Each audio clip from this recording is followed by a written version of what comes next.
सरकार 3 महीने चुप रहती है।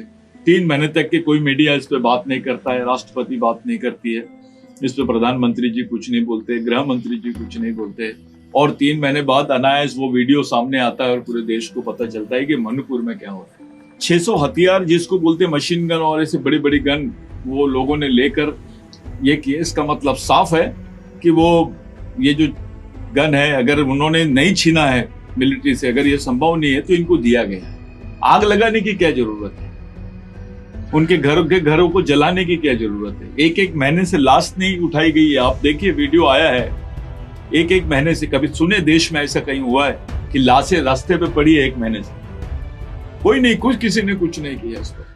आवाज विशेष कार्यक्रम में आपका स्वागत है। और विशेष में इस समय हमारे साथ है बिरसा ब्रिगेड के जो संस्थापक हैं सतीश पेंदाम साहब।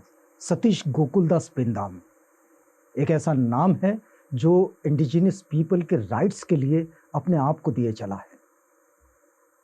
वैसे सतीश पेंदाम साहब अपने आप में एक इंजीनियर है, अभियंता है, लेकिन अभियंता की उस नौकरी को छोड़कर आज वे पूरे समय आदिवासी समुदाय के हक और अधिकारों के लिए, या फिर हम ये यूं कहें कि वो समुदाय जो हमारे मुख्य धारा से बिल्कुल जिसे बाहर कर दिया गया है, उस समुदाय के हक और अधिकारों के लिए पूरा समय काम करते हैं। आप समझ रहे हैं कि इस समय देश में जिस तरह की चुनौतियां हैं, उन चुनौतियों में मणिपुर की हिंसा है सबसे पहली बात, उसके साथ यूसीसी है, उसी के साथ इंडिजिनियस पीपल के वो राइट्स है जहां अभी हाल ही में जो कंजर्वेशन एक्ट आया है, ये सारे मुद्दे हैं। और इन मुद्दों के साथ बिरसा ब्रिगेड ने एक ऐलान कर दिया है कि 9 अगस्त को भारत बंद करेंगे। हम आज बात करेंगे सतीश पेंदाम साहब से। पेंदाम साहब, कार्यक्रम में आपका स्वागत है। पेंदाम साहब, 9 अगस्त को भारत बंद की बात है, मणिपुर में हिंसा है, अपमान है, अत्याचार है, बिरसा ब्रिगेड क्या सोचती है? मणिपुर ये प्रायोजित कार्यक्रम है आरएसएस का। इस देश में आदिवासियों को खत्म करने का एक षड्यंत्र चल रहा है, और ये लड़ाई मूलतः आदिवासियों को खत्म करके ही हिंदू राष्ट्र की स्थापना की तरफ ले जाना चाहते हैं। सच्चाई ये है, मणिपुर में इनका एक एफिडेविट गया सुप्रीम कोर्ट में, जहां दिखाया गया कि करीब 6 लाख गोलियां और 600 हथियार लूट ली पब्लिक ने। ये बताया गया है कि लूट ली पब्लिक ने। आप मान सकते हो कि किसी मिलिट्री फोर्सेस से हथियार लूटे जा सकते हैं? ये पहली बार हो रहा है कि जब 600 हथियार जिसको बोलते मशीन गन और ऐसे बड़ी बड़ी गन वो लोगों ने लेकर ये किए। इसका मतलब साफ है कि वो ये जो गन है अगर उन्होंने नहीं छीना है मिलिट्री से, अगर ये संभव नहीं है तो इनको दिया गया है, उतनी गोलियां दी गई है। और बाकायदा सरकार 3 महीने चुप रहती है। 3 महीने तक के कोई मीडिया इस पे बात नहीं करता है, राष्ट्रपति बात नहीं करती है, इस पे प्रधानमंत्री जी कुछ नहीं बोलते, गृह मंत्री जी कुछ नहीं बोलते, और 3 महीने बाद अनायास वो वीडियो सामने आता है और पूरे देश को पता चलता है कि मणिपुर में क्या हो रहा है। बिरसा ब्रिगेड के कुछ लोग मणिपुर होकर आए हैं। मणिपुर में है बिरसा ब्रिगेड के लोग, अभी है दोनों समुदाय में, मैथई में भी है और उधर भी है। क्या वास्तव में ये समस्या जिस तरह से दो समुदायों के बीच लड़ाई की दिखाई जा रही है, ये गलत बात है। ये बिल्कुल गलत बात है कि 2 समुदाय के बीच में लड़ाई है। ये जमीन की लड़ाई है।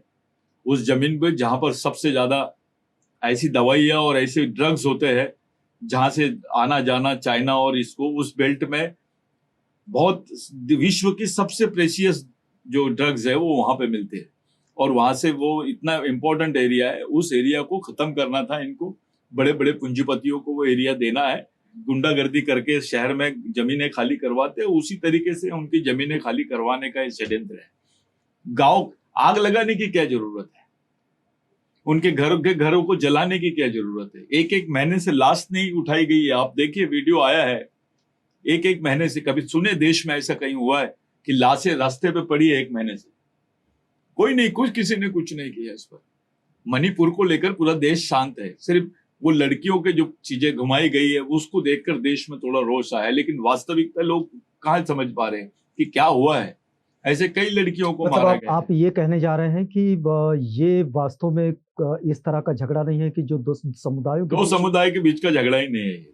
मतलब ये झगड़ा कराया जा रहा है, प्रायोजित है आदिवासी क्षेत्रों को, 6 शेड्यूल और 5th शेड्यूल के जो आदिवासी क्षेत्र है, जो क्या बिरसा ब्रिगेड ने इसका कोई रिपोर्ट बनाया? बनाया है। इस पे हम लोगों ने, मैंने खुद सुप्रीम कोर्ट में जाके दिया हूँ इसको, चीफ जस्टिस के ऑफिस में दिया हूँ इस चीज को लेकर कि भाई ये क्या हो रहा है हमारे साथ, यूसीसी पर क्या हो रहा है हमारे साथ। यूसीसी में सीधा सीधा 5th शेड्यूल के और 6th शेड्यूल के आदिवासियों को खत्म करने का ये चल रहा है। यूसीसी लागू नहीं हो सकता है आदिवासियों पे। बाबा साहब ने एक बात बड़ी विचित्र है जो पूरे देश के लोगों को नहीं मालूम, कि उसमें एक अमेंडमेंट ऐसा है कि आप संसदीय अमेंडमेंट करने के बावजूद भी आदिवासी क्षेत्रों में हस्तक्षेप नहीं कर सकते। 370 इन्होंने कश्मीर खत्म किया, 371 और 372 ये आदिवासियों के लिए आर्टिकल है। उसमें 372 और 371 में आर्टिकल 13(3)(c, जिसको 13(3) का बोलते हैं, उसमें किसी भी टाइप का हस्तक्षेप की मनाही की गई है। टोटल ऑटोनोमस उसको बोलते हैं, कॉन्स्टिट्यूशन अंडर कॉन्स्टिट्यूशन, जो बाबा साहब ने प्रोविजन किया था, जो आदिवासी शहीदों ने लड़कर आदिवासियों के फेवर में ये किया था। भारत आजाद होने के पहले आदिवासी देश में आजाद हुए थे, इस बात का उल्लेख बाबा साहब ने कई जगह किया है। उस आर्टिकल को खत्म करना है इनको, 370 को खत्म करना इनके लिए जरूरी था। अब ये बोलते हैं कि नहीं, सबसे ज्यादा रोड़ा अगर कोई है यूसीसी में तो आदिवासी है, तो ये आदिवासियों को टारगेट कर रहे हैं। ये चाहते हैं इनका देश बन जाए। अभी 2 दिन पहले बताया गया है कि जो संस्कृत भाषा है वो मोहनजोदारो हड़प्पा के पहले की भाषा है। ये लाइन उन्होंने ली है। क्यों बताना पड़ रहा है ये उनको? इस देश में 20,000 लोग नहीं मिलते ढूंढने पर कि संस्कृत बोलते होंगे, लेकिन उसको राष्ट्रीय भाषा का दर्जा है। जो आदिवासी बोली भाषा है, बाकी बोली भाषा है, मराठी है, ये तो मूल निवासियों की भाषा है, ये प्राकृत भाषा है। इस देश में उनके अपमान हो रहा है। ये एक तरीके से देश पर कब्जा करने की लाइन चल रही है। ये लास्ट बैटल है ये। तो क्या आदिवासियों की पहचान जो है, इंडिजिनियस पीपल की जो पहचान है, उस आइडेंटिटी पर ये हमला है? बिल्कुल पूरे आइडेंटिटी पे हमला है। यही सरकार है जिन्होंने यूनाइटेड नेशंस में बोला है कि भारत में आदिवासी नहीं रहते हैं। डॉक्टर बाबा साहब अम्बेडकर ने कॉन्स्टिट्यूशन डिबेट में जयपाल मुंडा के आंसर में बोला, उन्होंने जब क्वेश्चन किया कि आदिवासियों को आदिवासी करके उल्लेख करो, तो बाबा साहब ने बोला कि ये आदिवासी कौन है, ये सिद्ध करने के लिए जितने आदिवासी, उनका एक शेड्यूल बनाया गया। वो शेड्यूल में पूरे आदिवासियों को रखा गया।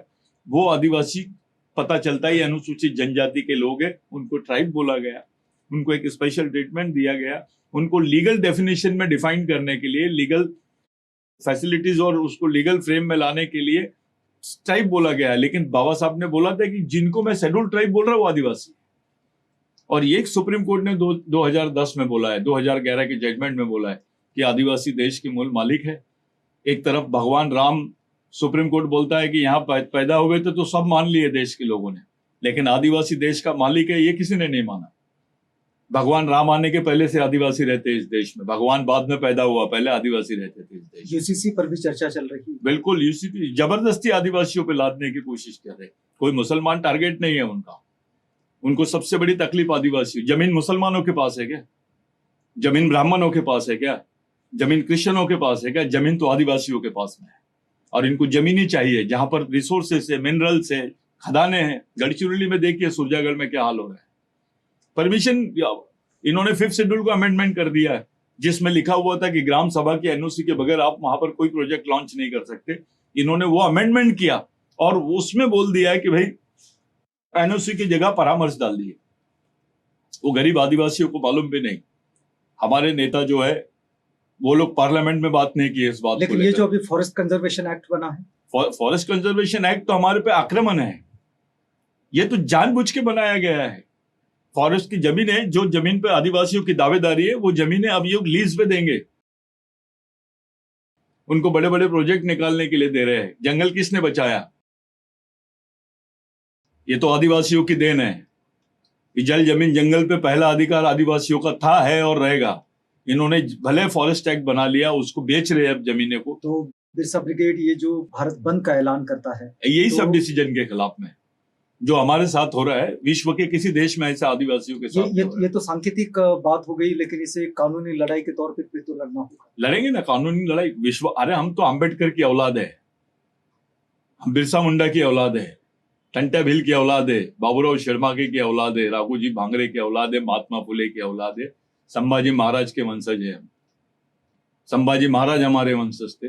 ये हम उन लोगों में से है, हमको विश्वास है कि कॉन्स्टिट्यूशन जो है ये इस पर विश्वास रखने वाले लोग हैं। हम इसकी कानूनन लड़ाई भी लड़ेंगे। अगर हमको देश के सर्वोच्च न्यायालय तक न्याय नहीं मिलेगा तो इंटरनेशनल कोर्ट में जाएंगे, लेकिन लड़ेंगे जरूर। ये जो तमाशा देख रहे हैं बाकी लोग, दलितों को लगता है अभी मेरी बारी नहीं है, ओबीसी को लगता है मेरी बारी नहीं है, मुस्लिमों को, क्रिश्चियनों को, बाकी को लगता है मेरी बारी नहीं, लेकिन ये गलत फहमी में है, इनका वेटिंग लिस्ट में है अभी ये लोग। यूसीसी पे चुप क्यों है सब?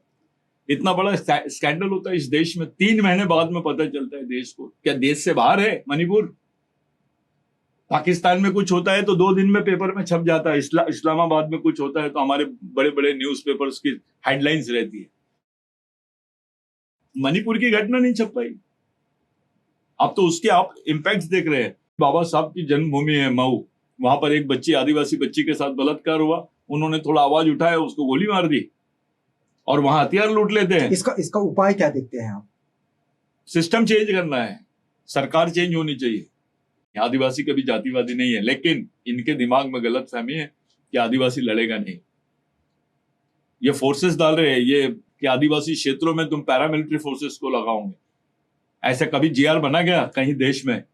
संसद में पारित होता है कि आदिवासी क्षेत्रों में भी ये लोग पैरामिलिट्री फोर्सेस को लगाएंगे, छावनियां बनाई जाएंगी। छावनियां बनाने की परमिशन मांग रहे हैं आप, यानी वहां पर मिलिट्री घुसा रहे हो आदिवासी क्षेत्रों में। जिनको पुलिस से हैंडल करना चाहिए, अपने कॉन्स्टिट्यूशनली हैंडल करना चाहिए, उसको फोर्स हैंडल कर रही है। जिसको देश का संविधान नहीं मालूम, ये इनकी गोली खाते हैं। ऐसे क्षेत्र भी है साहब जहां पर आज भी पैरासीटामोल की गोली नहीं मिलती है, लेकिन बंदूक की गोली मिल जाती है। वो क्षेत्र ये हालत है। और कभी पहली बार भारत के पार्लियामेंट में ये ऐसा बिल पास किया इन्होंने कि उसमें लिखा गया है कि आदिवासी क्षेत्रों में, ये जंगल क्षेत्रों में ये लोग पैरामिलिट्री फोर्सेस की छावनियां बनाएंगे, उसके लिए जमीन चाहिए। कभी खुल के नहीं बोला गया है। इतना बड़ा अन्याय तो किसी देश में नहीं देखे। ये चाहते क्या है? देश के मालिक हम थे, है और रहेंगे। ये कितना भी बेवकूफ बना ले, जो आदिवासी आरएसएस में काम कर रहे, बीजेपी में काम कर रहे, जो दलित आरएसएस बीजेपी में काम कर रहे, ओबीसी आरएसएस बीजेपी में काम कर रहे, हमको विश्वास है एक दिन ये वापस आ जाएगा। और हम मूवमेंट चला रहे हैं इसके लिए, आएंगे ये वापस। अभी मणिपुर पर बिरसा ब्रिगेड ने क्या सोचा है? मणिपुर पे हम लोग पूरे देश में जन जागृति करेंगे। अब मणिपुर का झगड़ा जो है बेसिक, वो मथाई का झगड़ा नहीं है, ये जमीन का झगड़ा है। ये बात पूरे देश में पता चलेगी। हमारे लिए कोई नहीं बोल रहा है। रिहेबिलिटेशन के नाम पे उनको, उनके जो मेन जंगल है वहां से उनको बाहर निकालेंगे, इनको पूर्वजों की जमीनों से उनको बाहर करके कहीं दूसरी जगह सेटल कर देंगे और वो रास्ता पूंजीपतियों के लिए खोल देंगे। तो बिरसा ब्रिगेड की भूमिका क्या है? हम पूरे देश में जा रहे हैं, लोगों से मदद मांग रहे हैं, हम सब लोगों को बता रहे हैं हमारी भूमिका है मताई, और उनको एक जगह लाएंगे हम, हमारे पूरे आदिवासियों को, उनको भी समझाएंगे, सबको समझाएंगे। इसके पहले भाईचारा था, अचानक क्या हो गया? एक आदिवासी राज्यपाल बनाया जाता है मणिपुर का, राष्ट्रपति भी आदिवासी। और मणिपुर का जो क्षेत्र है वो 6वीं अनुसूची का क्षेत्र है, जहां पर राष्ट्रपति और राज्यपाल ही हस्तक्षेप कर सकते हैं। वो क्षेत्रों को उनकी निगरानी में, आदिवासियों की चौकीदारी में आदिवासियों को मारा गया है। ऐसा कभी नहीं हुआ है। हमारे आदिवासियों को जो राष्ट्रपति है और राज्यपाल है, इनको तो रबर स्टैंप बना दिया इन्होंने। उनकी रहनुमाई में, उनकी उपस्थिति में आदिवासियों को ऐसा मारा गया। आप सुने कभी 400-500 आदिवासी ऐसे मर गए? ज्यादा भी संख्या हो सकती है, कई लोगों को तो पता नहीं है। चलिए, अगर इस बात को हम यहाँ अगर रोकना चाहे तो बिरसा ब्रिगेड की ओर से आखिरी टिप्पणी क्या होगी? 9 अगस्त के दिन हमने भारत बंद किया है। भारत बंद यानी हम अपनी दुख को प्रदर्शित करेंगे। 9 अगस्त विश्व आदिवासी दिवस है। ये देश जिसने आदिवासी को आदिवासी नहीं माना, यहाँ का प्रधानमंत्री बोलता है जनजाति गौरव दिवस। खुलेआम आदिवासी बोलने से इनको लगता है, जब प्रचार करते हैं पब्लिक में वोटों के लिए तो बोलते हैं नहीं नहीं हमने आदिवासी राष्ट्रपति बनाया है।